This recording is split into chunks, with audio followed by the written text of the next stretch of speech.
High, আমি পিয়ালি। আবারও নিয়ে চলে এসেছি তোমার সাথে নতুন ধরনের রেসিপি শেয়ার করতে।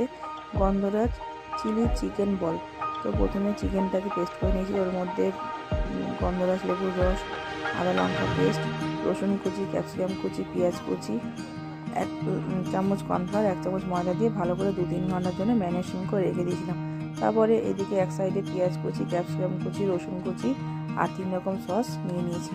তো তারপরে যখন ম্যারিনেশন হয়ে গেছে 2 ঘন্টা পর, তারপরে তেলটাকে গরম করে চিকেনটাকে বলের আকৃতি করে ডিপ ফ্রাই করে নিয়ে তুলে নিয়েছি। তারপরে একটা প্যানের মধ্যে পেঁয়াজ কুচি, ক্যাপসিকাম কুচি, রসুন কুচি সব দিয়ে হালকা কিছুক্ষণ ধরে ফ্রাই করে তার মধ্যে নুন, হলুদ, সামান্য পরিমাণ আর তার মধ্যে 3 রকম সস মিশিয়ে নিয়ে ভালো করে কিছুক্ষণ জল দিয়ে কিছুক্ষণ ফুটে গেলে তার মধ্যে চিকেন বলগুলো দিয়ে চিকেনটা নাড়াচাড়া করে ঢাকা দিয়ে দিয়েছিলাম।